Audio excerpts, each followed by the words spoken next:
नमस्कार, मैं विष्णु शर्मा आप सभी का आपके ही अपने चैनल विष्णु एडीपी में हार्दिक स्वागत करता हूं। आज की स्टोरी एडवांस लेवल की है। ऐसे क्यों बोल रहा हूं? क्योंकि आज की स्टोरी में आपको एडवांस लेवल की बहुत सारी नई नई वोकैबुलरीज मिलने वाली है, जिसका सही प्रोनाउंसिएशन, मीनिंग, ट्रांसलेशन, ग्रामर हम सब सीखने वाले हैं। तो लेट नहीं करते, स्टार्ट करते हैं। आज की स्टोरी का टाइटल है the sand castle and the secret of life. अब यहाँ पे देखिए, सैंड कैसल, बहुत से लोगों को पता होगा, बहुत से लोगों को नहीं पता होगा, और इसे पढ़ना भी कैसे, सैंड कैसल। मैं कैस्टल नहीं बोल रहा हूं यहाँ पे, ऐसा क्यों है? आपको मैंने साइलेंट लेटर के बारे में बताया था। साइलेंट लेटर में क्या होता है? साइलेंट होता है। यहाँ पे जैसे बहुत सारे शब्द हैं, आप देखेंगे HTLE, इस प्रकार के और भी बहुत सारे आपको वर्ड्स मिलेंगे जहां पे टी को नहीं पढ़ा जाता। जैसे कि विजल, विजल यानी सीटी होती है, जिसका स्पेलिंग होता है WHISTLE, है ना। वहां पर भी हम विस्टल नहीं बोलते, वहां पर भी एल को नहीं पढ़ते। वैसे ही बसल, है ना, बसल भी होता है। तो आप देखेंगे ST या STLE वाले शब्द में ज्यादातर आपको टी साइलेंट मिलता है। ये रूल है। वैसे तो साइलेंट लेटर के ऊपर बहुत सारी वीडियोस मैंने बनाई है, आप उसे देख सकते हैं। चलिए इसके बाद देखते हैं सैंड कैसल का मतलब क्या होता है। सैंड यानी रेत, कैसल यानी किला, यानी रेत का किला। क्लियर हो गया? रेत का महल या रेत का किला, and the secret of life, और जीवन का राज। तो इसे कैसल यानी महल भी होता है, किला भी होता है। तो चलिए स्टार्ट करते हैं। वन पीसफुल नाइट, एक शांत रात में, है ना, the royal palace of Ayodhya, Ayodhya का शाही महल, वॉज था रैप्ड। यहां पर देखिए WR एक साथ है, बट हम W को नहीं पढ़ेंगे। जैसे राइट लिखते हैं, है ना, रॉन्ग लिखते हैं तो WR एक साथ रहता है, बट हम वहां पे W को नहीं पढ़ते। ऐसे वरैप्ड नहीं पढ़ेगा, रैप्ड, W नहीं पढ़ा जाएगा। Wrapped in complete silence. अब रैप्ड यानी क्या होता है? लिपटा हुआ था, डूबा हुआ था, बहुत सारे यूज किया था, पर रैप यानी होता है लिपटना, लपेटना। इन कंप्लीट साइलेंस, तो एक शांत रात अयोध्या का राजमहल पूरी तरह सन्नाटे में लिपटा हुआ था। येट, फिर भी, लॉर्ड रामा, भगवान राम, ले अवेक, जागते रहे। बर्डन बाय अ प्रोफाउंड क्वेश्चन, देखिए बहुत सारा है ना। बर्डन, बर्डन यानी जिसे हम बोल सकते हैं बोझिल होना, दबे हुए होना, घिरे हुए होना। प्रोफाउंड यानी होता है गहरा, या गहरी को प्रोफाउंड कहते हैं। क्वेश्चन, एक गहरे प्रश्न में, है ना, लदे हुए। That refuse to leave his mind, जो रिफ्यूज, इनकार कर देती थी, टू लीव हिज माइंड, उसके मन को छोड़ने के लिए। अब इसका, ये मैंने बताया एडवांस लेवल की सेंटेंसेस आपको मिलेंगे जिसको हमें आसानी से समझना है। तो फिर भी भगवान राम जागते रहे, एक गहरे सवाल से घिरे हुए थे जो उसके मन से निकल ही नहीं पा रहा था। उन्हें उनके मन से निकलने ही नहीं दे रहा था वो सवाल। चलिए देखते हैं भाई कौन सा सवाल था और आखिर क्या हुआ। हाँ, चलिए यहां पर भी देखते हैं। एट डॉन, अब ये डॉन क्या होता है?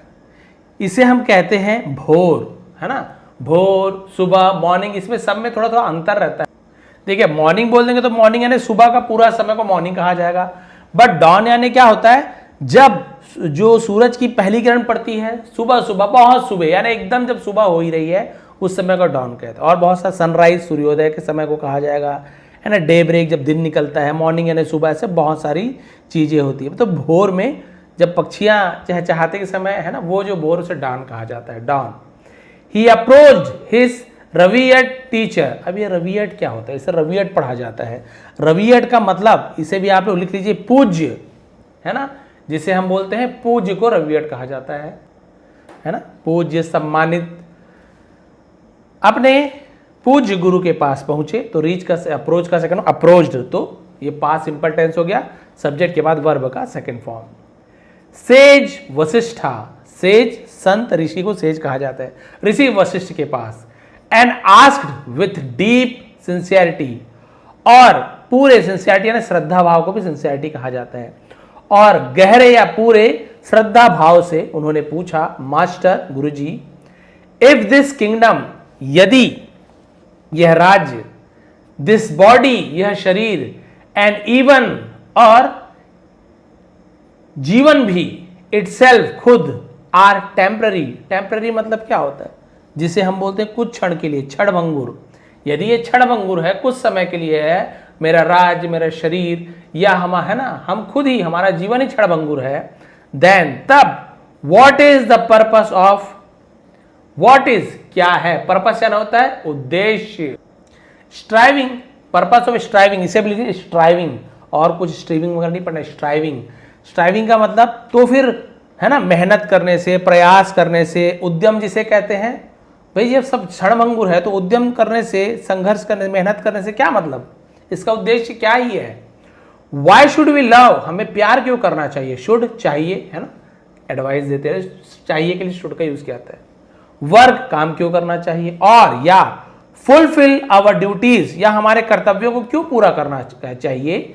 व्हेन जब everything is destined to fade away, सब कुछ डेस्टिन यानी उसके किस्मत में है, पहले से लिखा गया है। फेड अवे यानी जिसे हम बोलते हैं यहां से चले जाना है ना, गायब हो जाना, खत्म हो जाना।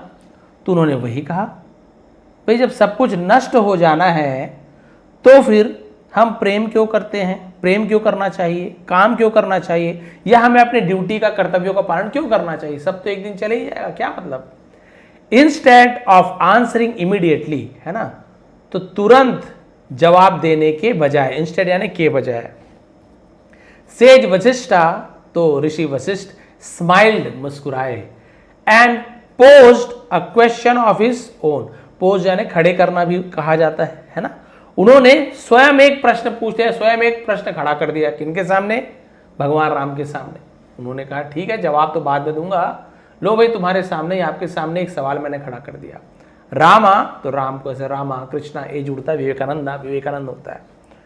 व्हेन यू ड्रीम है ना, उन्होंने कहा कि राम जब तुम सपने देखते हो, एवरी इमोशन फील रियल है ना, हर भावना वास्तविक लगती है।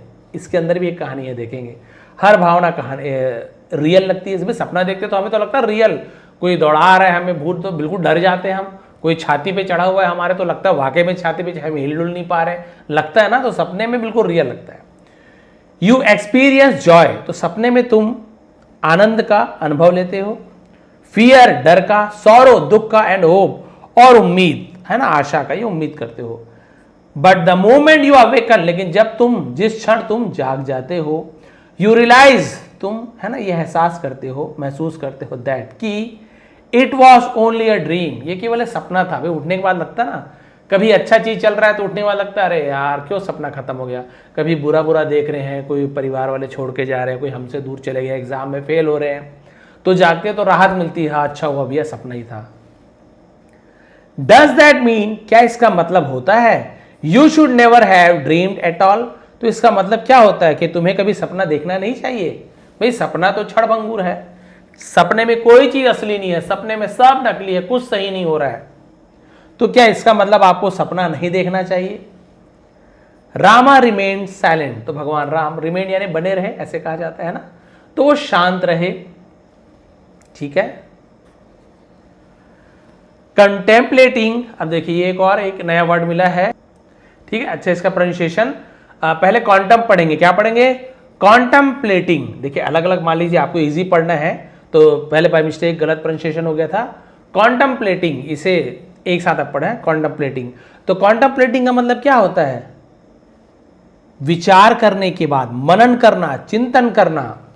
The wisdom hidden with in the question, तो भगवान राम ने प्रश्न में छिपी जो बुद्धिमत्ता थी, जो बुद्धिमानी थी, उस पर विचार करते हुए वो मौन रहे, विचार करते हुए है ना, कॉन्टेम्पलेटिंग। तो उन्हें उस सवाल के अंदर कुछ ज्ञान की बातें, उन्हें लगा कि हाँ इस सवाल में कुछ ज्ञान की बातें जरूर है, वो शांत रहे कि गुरुदेव कुछ बताने वाले हैं। द सेज कंटिन्यूड, तो ऋषि आगे जारी रहे है ना, क्या कहा आगे, life is much like a dream, यानी सपना मच लाइक अ ड्रीम, तो जीवन एक सपने के जैसा ही है ना, क्या है, सपने के जैसा है। इट्स, अब यहां पे देखिए आपको इस प्रकार के बहुत सारे नए नए वर्ड्स आएंगे, तो आपको अभी इसलिए मैं रोका हूं कि इस प्रकार के वर्ड्स आने वाले, मैंने पहले बताया एडवांस है, आप लोग कॉपी पेन रख लीजिए, नहीं है तो पॉज करके रख लीजिए, अभी लिख लीजिए। क्या लिखा हुआ, इम है ना, परमानेंस, इम्परमानेंस। इम्परमानेंस का मतलब जिसे हम बोल सकते हैं नश्वर, क्षणभंगुरता, जो कुछ समय के लिए है उसे इम्परमानेंस कहते हैं। ठीक है, तो ये क्षणभंगुर है, कुछ ही समय के लिए है। Does not make it meaningless. इसका मतलब ये नहीं कि अर्थहीन है भाई कोई चीज कुछ समय के लिए, इसका मतलब ये नहीं कि इसका कोई मीनिंग ही नहीं है। रेदर यानी है ना, बल्कि इट टीचेस अस, ये हमें सिखाती है, हाउ टू लिव, कैसे जीना है, विथ अवेयरनेस। अवेयरनेस का मतलब जागरूकता। तो भाई जीवन एक सपने के समान है, तो हम ये नहीं कह सकते कि जीवन कुछ क्षण के लिए है तो इसका कोई अर्थ ही नहीं है। ये हमें जागरूकता के साथ जीना सिखाती है। एक कहानी और बताने वाले इसके अंदर, बहुत ही अच्छी कहानी है। To illustrate his point, illustrate यानी क्या होता है, अपनी बात स्पष्ट करना, अपनी बात को स्पष्ट करते हुए Vashishtha narrated a simple yet profound story. Rishi Vashishtha ने नरेट यानी सुनाना है ना, एक साधारण लेकिन फिर भी प्रोफाउंड स्टोरी, गहरी कहानी सुनाई। क्या कहानी, साधारण सी कहानी, छोटी सी है, लेकिन एक बहुत ही गहरी कहानी सुनाई। क्या कहानी सुनाई देखिए। वंस, एक बार, देयर वॉज अ किंग, एक राजा था। देयर इंट्रोडक्टिव वर्ड है, कोई सब्जेक्ट ना हो तो देयर का यूज किया जाता है। एक राजा था, who build a magnificent sandal castle, है ना, हु बिल्ड, जिसने, हु यानी कौन, जो, दोनों, जिसने बनाया था। तो बिल्ड का सेकेंड फॉर्म टी है, लास्ट में डी रहता है, तो फर्स्ट फॉर्म बिल्ड, उसका सेकेंड फॉर्म बिल्ड है ना। तो जिसने बनाया था, आ मैग्निफिसेंट, जिसे हम बोलते हैं शानदार, है ना, एक शानदार सैंडल कैसल। आपको पहले पता था रेत का महल या रेत का किला। तो उसने समुद्र के किनारे एक भव्य रेत का महल बनाया था। देखिए, ऑन द सी शोर, सी शोर यानी समुद्र के किनारे को कहा जाता है। किसने, राजा ने समुद्र किनारे बड़ा सा रेत का महल बना दिया। एवरी टावर, उसका हर एक जो बोल सकते मीनार, है ना, एवरी डोरवे यानी द्वार, उसका रास्ता, and every delicate detail, delicate यानी नाजुक, उसे डेलिकेट कहते हैं, और एक बारीक भी कहा जाता है। और बारीक जो उसकी डिटेल थी, है ना, उसकी कारीगरी थी, वॉज क्राफ्टेड, जिसे क्राफ्ट किया गया था, है ना, जिसे रचा गया था, उकेरा गया था, विथ एक्स्ट्राऑर्डिनरी केयर, बहुत ही ज्यादा ध्यान, एंड डिवोशन, और समर्पण की भावना से। डिवोशन यानी क्या था, लगन। क्लियर हो गया। तो उस महल को सोचिए, रेत का महल बनाए थे समुद्र के किनारे, लेकिन उन्हें बहुत ही ज्यादा उसकी हर एक दीवार को, हर एक दरवाजे को बारीक कारीगरी के साथ एकदम असाधारण देखभाल और लगन से बनाए थे, जानो मानो उसको जिंदगी भर रखना है। द किंग न्यू, राजा जानते थे, नो का सेकंड फॉर्म न्यू, कौन सा नो, KNOW वाला नो, परफेक्टली, वो अच्छे से जानते थे, वेल, है ना, परफेक्टली वेल यानी बहुत अच्छी तरीके से जानते थे, दैट की बाय इवनिंग, शाम तक, द रेलेंटलेस, है ना, रिलेंटलेस यानी क्या होता है, वेव्स, रिलेंटलेस मतलब जिसे हम बोल सकते हैं तेज लहरें, would wash the entire castle away, would, तो विल की जगह वुड का यूज किया जाता है, पास्ट में, फ्यूचर की बात, वुड, वॉश धो देंगी, द एंटायर पूरे, IR एक साथ हो तो अ पढ़ा जाता है, कैसल अवे, तो उस पूरे महल को बहा कर ले जाएगी। राजा जान रहे हैं तो भी इतने दिल से उस महल को बनाया, जबकि वो जा रहे हैं शाम तक इस इतने सुंदर महल को लहरें बहाकर ले जाएगी।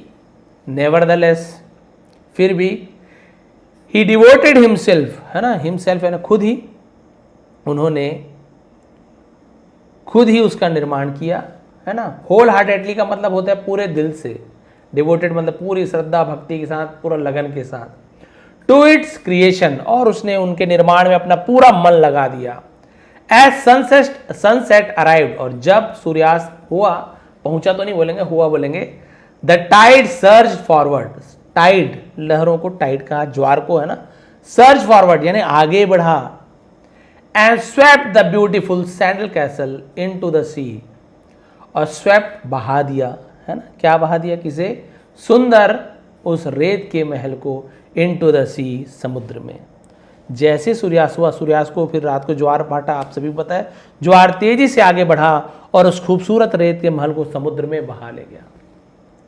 A man standing beside the king burst into tears, burst into tears, burst into laughter यानी जोर जोर से हंसने लगना, बर्स्ट इनटू टीयर्स यानी जोर जोर से रोने लगना, है ना, एकदम ठाके मार के हंसते हैं और फूट फूट कर रोना, तो ऐसे बर्स्ट इनटू का यूज किया जाता है ना, बहुत ज्यादा। तो राजा के बगल में खड़ा व्यक्ति फूट फूट कर रोने लगा, ये सब देख के कि राजा ने इतने मेहनत से महल बनाए थे, और देखिए पूरा इस महल को, सुंदर महल को समुद्र बहा के ले गई। है ना, समुद्र की लहरें बहाकर ले गई।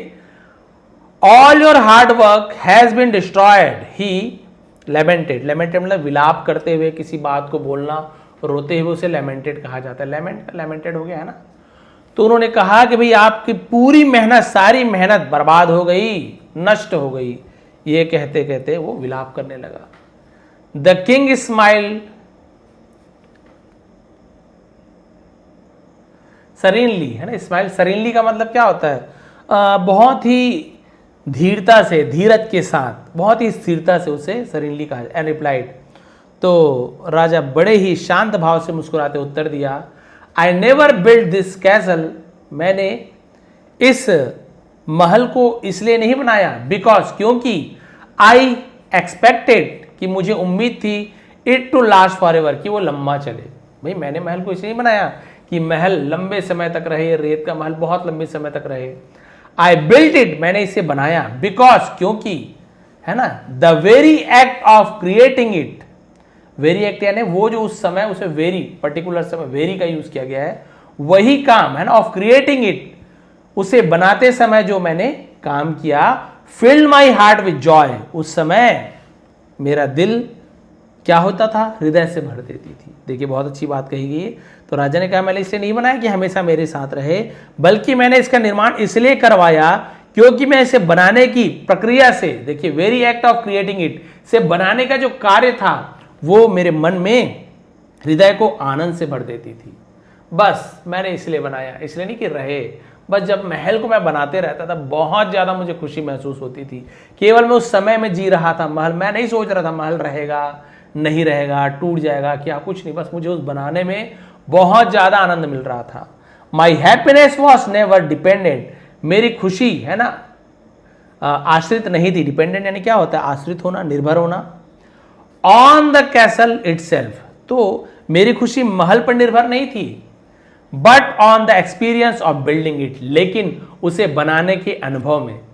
महल बन जाए, महल रहे, उस पर मेरी खुशी नहीं थी, बट महल को बनाने में जो एक्सपीरियंस मिल रहा था, जो अनुभव मिल रहा था, जो मुझे खुशी हो रही थी हर एक क्षण, मेरी खुशी उसमें थी। Sage Vashishtha then looked at Rama and said, फिर ऋषि वशिष्ठ ने राम की ओर देखकर कहा, that is the essence of life. Essence यानी सार कहा जाता है, रस या सार, ये जीवन का सार है। The world resembles a sandal castle, है ना। तो ये जो संसार है रेत के महल के समान है। एवरीथिंग चेंजेस, अब यहां पे देखिए रिजेंबल्स लिखा हुआ है, इसका भी मीनिंग आपको के समान है ना। उसका मीनिंग क्या है? रिजेंबल्स यानी के समान है। तो रिसेंबल्स अ सैंडल कैसल, है ना, तो वही है, रेत के महल के समान है दुनिया। तो मैंने पहले ही बताया है, लाइक की जगह रिसेंबल्स का यूज किया गया, एडवांस लेवल का है। ऐसे बोल सकते थे the world like a sandal castle, ये दुनिया रेत की महल के जैसे है, बट यहाँ पे देखिए रिसेंबल्स, मैंने बताया ना एडवांस लेवल में यही होता है, हमको नए नए चीजें सीखना। तो ये रेत के महल के समान है। एवरीथिंग चेंजेस, सब कुछ बदलता है। एवरीथिंग पासेस, सब कुछ गुजरता है। एंड नथिंग रिमेन्स फॉरएवर, कुछ भी हमेशा के लिए नहीं रहता है। येट, फिर भी, this is not a reason, ये कारण नहीं है टू विड्रॉ फ्रॉम लाइफ, जीवन से बच के निकलना, बाहर निकल जाना। विड्रॉ यानी क्या होता है? पीछे हट जाना। तो इसका मतलब ये नहीं कि हमें जीवन से विमुख हो जाना है, कि जीवन नष्ट हो जाएगा, नहीं, तो हमको जीवन से विमुख नहीं होना है। It is an invitation to perform every duty with dedication, ये एक इन्विटेशन है, निमंत्रण है कि प्रत्येक कर्तव्य को समर्पण की, है, डेडिकेशन, समर्पण को डेडिकेशन कहा जाता है। हर एक कर्तव्य को समर्पण की भावना से निभाना। टू लव, प्रेम से, विदाउट रिजर्वेशन, बिना किसी संकोच के, उसे भी रिजर्वेशन कहा जाता है। And to serve without attachment, और बिना किसी अटैचमेंट यानी आसक्ति, किसी के खिलाफ, किसी के लिए अटैचमेंट होना, आसक्ति की भावना होना, है ना, उसके बिना। ये नहीं कि भाई किसी से आप प्रेम कर रहे हो, आपके बच्चे हैं, दादाजी है, माता पिता, हमें क्या अटैचमेंट रहता है, हम ये भूल जाते हैं कि एक दिन सबको जाना है, हमें क्या करना है। ये नहीं कि सबको जाना है एक दिन तो हम उनसे प्यार करना बंद कर दे, बात करना बंद कर दे, नहीं, हमें तो और ज़्यादा उनसे प्रेम करना चाहिए, और ज़्यादा उन्हें समय देना चाहिए। तो यही कहा गया है, जब आपके पास समय है, आपको पता है मैं भी नष्ट हो जाऊंगा, माता पिता भी नष्ट हो जाएंगे, बच्चे भी हैं, जब कभी न कभी नष्ट होने वाले हैं, तो उनसे प्रेम करिए, लेकिन अटैचमेंट मत लगा के रखिए, क्योंकि फिर जानते हैं बहुत ज़्यादा दुख होता है। यदि राजा उस महल से अटैचमेंट रखते तो उन्हें बहुत ज़्यादा दुख होता, बहुत ज़्यादा रोते, लेकिन उन्हें पता है तो जाना ही है, लेकिन जब तक मैं इसे बना रहा हूं तब तक जो खुशी मिल रही है उसका मुझे एक्सपीरियंस करना है, ये महल रहे ना रहे। बिल्कुल जीवन में वैसे ही होता है, जब तक जो हमारे साथ है उनके साथ जो खुशियां मिल रही है ना, उससे आप लोग खुश होते रहिए, उन्हें खुश करते रहिए। कल क्या होगा किसी को नहीं पता है ना, अभी कुछ देर बाद क्या होने वाला किसी को नहीं पता, लेकिन आपको क्या करना है, उस क्षण का, उस समय का आनंद लेना है। ये नहीं कि क्षण नष्ट हो, ये तो नष्ट होने वाले हैं, क्या मतलब इनसे प्रेम करने से, क्या मतलब इनके काम करने, ही आपको अपने दायित्व भी निभाना है एट दैट मोमेंट। और उस क्षण रामास एंजाइटी ग्रेजुअली डिजॉल्व। एंजाइटी यानी क्या होता है, जो चिंता बोल सकते हैं, राम भगवान की चिंता धीरे धीरे दूर हो गई। डिजॉल्व यानी भाई घुल जाना, कम हो जाना, है ना। He realize that the true purpose of life is not to clinch to what is temporary but to embrace every moment. Embrace यानी होता है गले लगा लेने से एम्ब्रेस कहा जाता है। With whole hearted commitment while remaining inwardly free. ठीक है, तो देखिए लंबा सेंटेंस था, बट इसे हम ट्रांसलेशन इसका आराम से कर लेंगे। उस क्षण राम की चिंता धीरे धीरे दूर हो गई। उन्हें यह एहसास हुआ कि जीवन का सच्चा उद्देश्य है ना, नॉट इज क्लिंग, उसका चिपके रहना नहीं है, टू व्हाट इज टेम्पररी, जो टेम्पररी उसका चिपक जाना, उसी के साथ ही रहना, ये नहीं है, but to embrace every moment, लेकिन हर एक क्षण को गले लगाना है। With whole heartedly, whole heartedly, whole यानी पूरा, heartedly heart sorry whole hearted लिखा हो ना, पूरे दिल से, कमिटमेंट समर्पण, वाइल रिमेनिंग इनवर्डली फ्री। ठीक है, तो इस प्रकार से हमें क्या करना है, आंतरिक रूप से स्वतंत्र रहते हुए हर पल का पूरे समर्पण के साथ हमें अपने जीवन को बिताना है। भगवान राम जी को ये पता चल गया। फ्रॉम दैट डे ऑनवर्ड, और उस दिन से Lord Rama fulfilled every responsibility with even greater devotion. और उस दिन से भगवान राम ने हर जिम्मेदारी को और भी अधिक निष्ठा के साथ, डिवोशन के साथ किया। पहले तो करते थे, लेकिन मुझे लगता था सब तो क्षणभंगुर है, सब नष्ट होना है, क्या मतलब मेरे इतने कार्य करने से, इतने अच्छे अच्छे काम करने से। तो ऋषि ने कहानी सुना करके भगवान का मन, गुरु है भाई, ये भी तो मनुष्य रूप में जन्म लिए हैं, तो गुरु से ही सीखेंगे। ही अंडरस्टूड दैट, समझ गए थे कि time would eventually transform everything. समझ गया कि समय सब कुछ धीरे धीरे अंत में क्या हो जाएगा, समय सब कुछ बदल देगा। बट जेन्युइन पीस, लेकिन जो सच्ची है ना, वास्तविक जो शांति है, belongs to those who accept change gracefully. लेकिन सच्ची शांति उन्हीं को मिलती है जो अपने धर्म के प्रति अडिग रहते हैं, है ना, कार्य के प्रति। While remaining steadfast in their richness, यही राइचसनेस को मैंने पहले बताया था, जिसे हम धर्म कहते हैं, राइचसनेस। क्लियर हो गया। तो लेकिन सच्ची शांति उन्हीं को मिलती है जो अपने धर्म के प्रति अडिग रहते हुए परिवर्तन को सजगता से स्वीकार करते हैं, परिवर्तन को ग्रेसफुली स्वीकार करते हैं। जो भी परिवर्तन हो रहा है, अच्छा बुरा, इसे मुझे स्वीकार है। अच्छे समय भी आपने दिया, बुरा समय भी दे रहे, कोई बात नहीं, मुझे सब स्वीकार है। और हर एक क्षण का हमें आनंद लेना है, चाहे वो क्षण बुरा ही क्यों ना हो, दुख भरा क्यों ना हो, लेकिन हमें उस क्षण को भी, है ना, पॉजिटिवली एक्सेप्ट करना है। तो मोरल क्या है, life is like a sandal castle. तो जीवन रेत के महल की तरह है, ब्यूटीफुल सुंदर, मीनिंगफुल सार्थक है, एंड इनविटेबली टेम्पररी, है ना। तो इनविटेबल आपने सुना होगा, तो क्षणभंगुर है, आखिरी में क्या है, क्षणभंगुर है। देयरफॉर, इसलिए do not anchor your happiness, anchor करने यानी रोक देना, है ना, उसे एंकर कहते हैं, लगाम लगा देना। तो अपने खुशियों को एंकर यानी जोड़ना, उसे एंकर करना है ना, जोड़ना। टू आउटकम्स और पोजेशंस, तो कभी भी अपने खुशियों को, जो रिजल्ट आने वाले, परिणाम आने वाले हैं, जो आपकी संपत्ति है, उससे आपकी खुशियों को मत जोड़िए। इंस्टेड, इसके बजाय, find fulfilment in your action, इसके बजाय अपने कार्यों को, योर लव, अपने प्रेम को, एंड योर अनवेवरिंग डेडिकेशन, और अपने अटूट निष्ठा को, है ना, जिसे लगन कहा जाता है, खोजें, उसे आपको तलाश करना है ना, फाइंड, खोजना। That is where lasting peace truly resides. सच्ची शांति यही निवास करती है। कहाँ निवास करती है, जहाँ पे आप अपनी खुशी के रिजल्ट को कि भाई आपकी खुशी को ये मत देखो कि मेरे पास कितना धन है, रिजल्ट क्या आया, तब खुश हो, नहीं, इसे आप जोड़कर मत देखिए।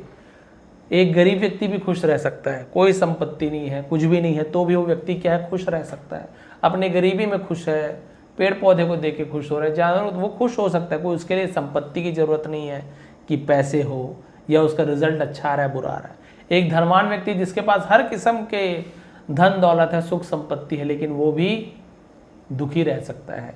तो कभी भी आप अपनी खुशियों को किसी भी धन दौलत या उसके परिणाम से जोड़कर मत देखिए कि धन है तो खुशियां हैं, धन नहीं तो खुशियां नहीं है या दुख है, बिल्कुल ऐसा नहीं होता है। तो भगवान श्री रामचंद्र जी को गुरुदेव ने यही सिखाया एक कहानी के माध्यम से कि राजा बहुत सुंदरता से बहुत ही शानदार महल बनाते हैं, बगल में एक व्यक्ति देखते रहता है, वो बोलता है इतना सुंदर, इतना मेहनत से बनाया है, शाम तक बनाते हैं और जैसे शाम होती है महल को समुद्र की लहरें बहा कर ले जाती है। राजा शांत भाव से देखते रहते हैं, राजा कोई दुखी नहीं होते, बट वो जो बगल का आदमी फूट फूट कर रोने लगता है कि महाराज आपकी पूरी मेहनत बर्बाद हो गई, आप दुखी नहीं है, आपसे ज़्यादा तो मैं रो रहा हूँ। तो महाराज ने कहा बिल्कुल भी नहीं, क्यों दुखी हूँ मैं, मुझे तो पता है जब ये महल बना रहा था तभी मुझे पता था ये तो आज नहीं तो कल टूटेगा ही, मुझे तो ये भी पता था कि शाम को ही टूट जाएगा, भाई मुझे बनाना ही होता है इसे हमेशा के लिए, तो मैं इसे दूर बनाता, समुद्र के लहर के पास थोड़ी बनाता, और थोड़ी दूर बनाता ताकि समुद्र की लहरें बाद में और आए, कल परसों तक आए, है ना, आज ही टूट जाए ऐसे तो नहीं। लेकिन मुझे महल से कोई मतलब नहीं था कि महल टिके रहेगा नहीं रहेगा, कल तक चलेगा, शाम तक चलेगा, क्या पता जीवन भर यहाँ स्थिर हो जाए, मुझे उससे मतलब ही नहीं था। मेरी खुशी महल के रहने नहीं रहने में नहीं थी, मेरी खुशी तब थी जब मैं इस महल को बना रहा था। मैं उस समय ये नहीं सोच रहा था महल रहेगा नहीं रहेगा, बस वो महल को बनाते समय जो बारीकी नक्काशी मैं कर रहा था, मैं अपने मन ही मन बहुत ज़्यादा खुश होता था, कितना सुंदर बन रहा है, कितना सुंदर बन रहा है। बस मैंने अपने समय उस समय का सदुपयोग खुश होकर पूरा कर लिया, फिर महल बना लूँगा, फिर खुश हो जाऊँगा। और यदि मैं इस महल के प्रति अच्छे से बनाने के बाद मेरे मन में यदि लगाव उत्पन्न हो जाता कि भाई ये महल टूटे ना, उसके बाद यदि महल टूट जाता फिर मैं बहुत ज़्यादा दुखी होता। तो दुखी होना ही क्यों जब मुझे पता है ये महल रहना ही नहीं है। उसी प्रकार से जीवन में जब हमें पता है व्यक्ति जाना ही है, ये हमें छोड़कर जाएगा ही, या हम छोड़कर किसी को चले जाएंगे, ये हम जान ही रहे हैं, तो आप उसके लिए पहले से ही दुखी क्यों होते हो, या जाने के बाद बहुत ज़्यादा दुखी हमें नहीं होना चाहिए। दुख तो होगा, क्यों नहीं होगा, माता पिता चले गए, भाई बहन, दुख तो बहुत होता है, लेकिन इसे सच्चाई के साथ हमें स्वीकार करना पड़ेगा। जाना तो सबको है, वो चले जाए पहले चाहे हम चले जाए, जाना तो है। तो पहले से मानकर चलिए कि क्षण भंगुर है, ये तो रहने वाले हैं नहीं, मुझसे पहले चले जाए, मुझसे बाद चले जाए, लेकिन कोई रहेगा नहीं। लेकिन आप ये सोचकर दुखी हो कि काश ये जीवन भर रहे, मुझसे दूर ना जाए, और वो चले गए फिर आप दुखी हो, ऐसा आपको नहीं करना है। जब तक आपके साथ है आपको पूरी ईमानदारी से अपने कर्तव्य को, ड्यूटी उसको पूरा करना है, उन्हें खुश रखना है, आप भी खुश रहिए, क्वालिटी टाइम बिताइए, जो भी समय आप दे पा रहे हैं उन्हें आप समय दीजिए, जो भी आपके प्रिय हैं, परिवार वाले हो, दोस्त मित्र जो भी हो, या कोई वस्तु हो, कोई सामान हो, जिस पे भी आपको, बस आपको ऐसे लगाव नहीं लगा लेना है कि जब वो चले जाएं उसके बाद आप उसके बिना रह ही ना पाओ। यही पे होता है अटैचमेंट। तो इसमें जब पड़ जाते हैं व्यक्ति, उसका तो कुछ भी समझ नहीं आता। हमें यही मान के चलना है, एक ना एक दिन दुनिया जाना ही है। तो जब तक है अच्छे से रहे और बहुत ज़्यादा लगाव किसी से भी ना लगाए, नहीं तो फिर बाद में दुख होता है। ये जो प्रेमी जोड़े रहते हैं सबसे ज़्यादा, ये लोग को पता रहता है, बहुत ज़्यादा लगाव लगा लेते हैं, फिर छूट जाते हैं, फिर बहुत ज़्यादा दुखी भी होते हैं। उन्हें यही सोच के रखना चाहिए जब तक हम हैं, खुश है, पता है आज नहीं तो कल जाना ही है, साथ रहना अच्छी बात है, मरने के बाद जाना है, तो जब तक है तब तक अच्छे से रहें। लेकिन बहुत ज़्यादा अटैचमेंट रखना ये कई बार बहुत ज़्यादा, है ना, दुख का कारण भी बनता है। तो ये थी आज की स्टोरी, जो रेत का किला, है ना, किस प्रकार से हमने रेत के किले की कहानी के माध्यम से गुरु वशिष्ठ ने भगवान श्री रामचंद्र जी को बताया कि जीवन का रहस्य, है ना, उस रेत के महल के समान है, जो हमेशा तो नहीं रहता, लेकिन जब तक वो है, जब तक राजा ने उसे बनाया वो प्रसन्न था। तो आप भी जान रहे हैं ये पूरी धरती क्षणभंगुर है, आपके परिवार वाले, आपका राज्य, आपके माता पिता, आपकी पत्नी, सब क्षणभंगुर है ना, आप भी जन्म लिए हैं, आप भी क्षणभंगुर हैं। तो आप ये मत सोचिए मैं क्यों कर्तव्य निभाऊं, सबको तो नष्ट होना ही है, आप ये मन में मत रखिए। तब वो जब कहानी सुनाए ना, बोले यही बात है, आप बिल्कुल अपने कर्तव्य को निभाएं, खुशी से निभाएं, परिवार वालों की, है ना, खुश रखें, सेवा करें, माता पिता की, सब चीज़ करें और अपना समय बहुत अच्छे तरीके से बिताएं, तो फिर आपको कभी भी दुख नहीं होगा। तो ये थी आज की स्टोरी, ये थी आज की मोरल। एडवांस लेवल की तो हो सकता था कि बहुत से लोगों को थोड़ा सा आज अलग लगा हो, सर थोड़ा सा हार्ड लग रहा है, लगेगा ही, एडवांस लेवल नाम ही है। हम इजी पढ़ते हैं, अचानक से एडवांस में जाएंगे तो थोड़ा हार्ड लगेगा ही, है ना। कभी आपको ट्रेनिंग दे रहे हैं, उसके बाद अचानक से आपको थोड़ा हार्ड लेवल देंगे तो हार्ड लगेगा ही। तो हार्ड लग रहा है कोई बात नहीं, ये भी आपको पुरानी जो हम लेवल की स्टोरीज जो सुनते थे वैसे ये भी आसान लगने लगा। क्यों? इसमें भी नई नई वोकैबुलरी हमेशा यूज़ करते जाएंगे, फिर ये भी आपको याद हो जाएगा, इसकी मीनिंग भी आपको याद होगा, कैसे यूज़ करना वो भी समझ आएगा, फिर आपको भी ये भी ईजी लगने लगेगा, फिर इंग्लिश ही ईजी लगने लगेगी। तो ये थी आज की स्टोरी। यदि आपको थोड़ी भी पसंद आई हो प्लीज़ लाइक करेंगे, कमेंट करेंगे। इसका PDF आपको नीचे डिस्क्रिप्शन में मिल जाएगा, टेलीग्राम में है। और यदि आपको मान लीजिए बेसिक से बिल्कुल बिगिनर लेवल से इंग्लिश सीखनी है, बिल्कुल भी पढ़ना नहीं आ रहा है, तो मेरी मेंबरशिप क्लासेस चलती है, आप लोग उसे ज्वाइन कर सकते हैं। सब्सक्राइब बटन के बगल में ज्वाइन बटन मिलेगा। 80 वीडियो लगभग बने हुए हैं, बेसिक और एडवांस लेवल के प्लेलिस्ट में है, उसे आप लोग देख सकते हैं। एक बार फिर आप सभी का बहुत बहुत धन्यवाद। आपका दिन शुभ रहे।